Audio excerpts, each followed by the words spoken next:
I'm back. Hi. You thought that was it. I thought that movie was it when I made that movie. Then I listened to it. And I heard at the end where I say, you know, it comes back, and I was thinking, my God, you know, what would I think if I came in here to cure my, you know, oral herpes, and I hear this movie about how you can cure it. And I didn't actually know if I made my story clear either. See, I cured both kinds of herpes in 1993. I absolutely did not have oral herpes after 1993. My staff were wrong. It was an allergy. You know, they just didn't get it. So, God. Oh, God. But anyway, I listened to myself and I went, oh, my God. And then I was thinking, the first thing I thought is I got to remake this movie. And then I said, no, just make another movie because they're going to have to hear about this at some point and understand it. I was thinking, you know, you'd get into it, you'd cure it, and then as you know, continued on learning, you would find out about this stuff. But now I just said, okay, maybe I'll just tell them now. Why not? What's the difference, you know? Okay, so I never had any more problems with it. But, you know, you see people in the Herpes Cure show, by the way. You can actually even read the captions on their shows, and it says, you know, like 2 years later, this person had another outbreak, and they were wondering why. So one question, like if I were you, I would be saying, well, you know, if you get a negative medical test, can it come back? You know, because, yeah, a lot of these people get negative medical tests, and yeah, you can get a negative medical test, and then you got herpes again. That's absolutely right. What do you know about HIV? Maybe not much, right? Because you're 20, you just found out you got this incurable disease, and maybe nobody told you yet that it's lethal. HSV1, you know, oral herpes, it's a lethal disease. They didn't know that back when I got it.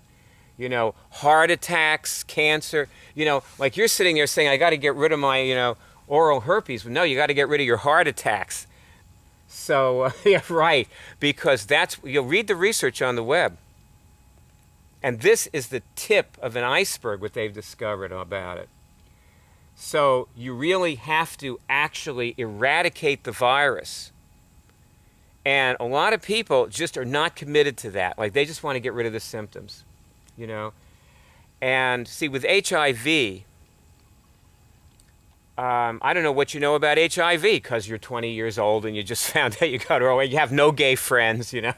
And, okay, there are people who've been at a 0 viral load with HIV for years, and they're still taking their meds. Why? You know, why doesn't the doctor take them off the meds? Right? You know, they're testing negative for HIV, so what do they need with the medication? Right? You know? You guessed it. Viruses can be extremely difficult to detect. Now, the wonderful thing about see, back when you know, in '66, when I got herpes, there were no tests for anything. There was no test for HIV. My posture teacher died of AIDS. She died around 1994, I guess. She got it from a blood transfusion in Canada 10 years before. She was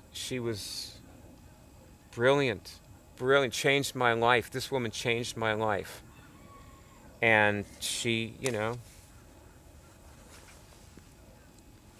we didn't know you could cure it. Like, I didn't have this to give her.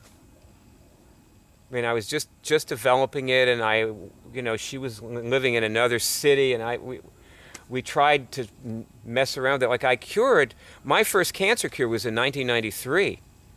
Edith Huber, she was the tourism director for Galveston. I used to do seminars for business people, and the companies, or in this case, Galveston paid, you know, $3,600 for the seminars. And we became good friends, and later she called me up. She wanted some help, and anyway, I cured her cancer, you know. She cured it. I mean, we don't cure people. They cure it. You know, she cured it. But not Pat. You know, she just couldn't. She couldn't get behind it the way Edith did.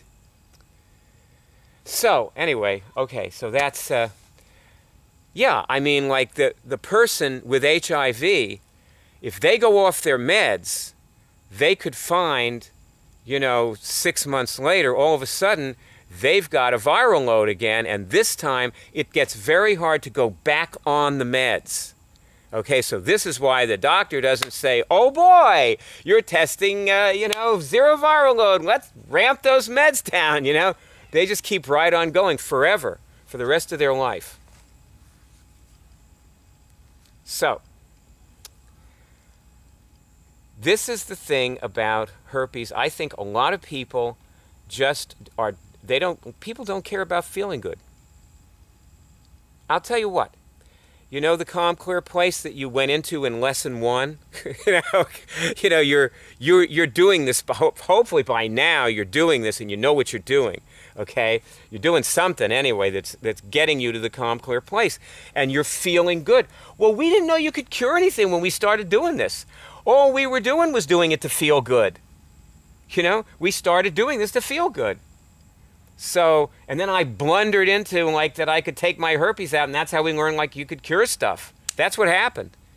See? But if you don't care about that, like you're just trying to, you know, cure your herpes and the symptoms are gone, and oh boy, now I can forget it. You know? And I think that's these people's attitude.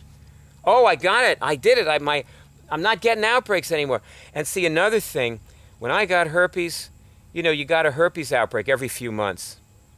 People get a strain of herpes now where they have continuous outbreaks. Before the outbreak ends, the next one starts. You know, when I was reading in The Coming Plague back in the mid-90s, I read The Coming Plague, great book.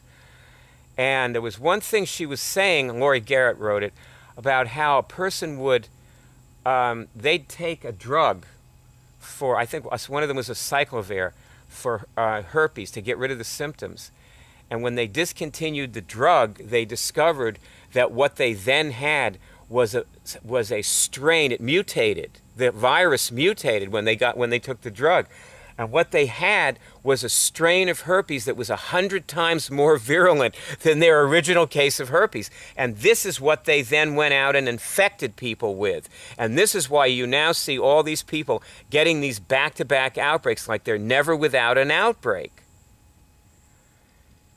So, whatever. Do not ever tolerate feeling bad in any way. You now have a tool where you can take out the causes, whatever they are, and it doesn't have to have anything to do with herpes. Because if you don't take it out, at some point, well, let me put it this way, okay? If you don't take it out, you still may never have another outbreak. If you want to forget about this, it's, you know, oh, great, I cured my herpes. Now I'm out of the hospital, yay! And I can go off and be miserable, you know, make myself feel terrible. And fine, but in there somewhere, in a nerve ganglion, may be the seed of Alzheimer's, the herpes simplex, because that's another thing it causes. It causes Alzheimer's. Bell's palsy, cancer. So don't tolerate feeling bad, because when you take these things out that cause bad feelings, you are taking out the ability to have the viruses. You know, you're immunizing yourself. We have a CD, Becoming an Immuner.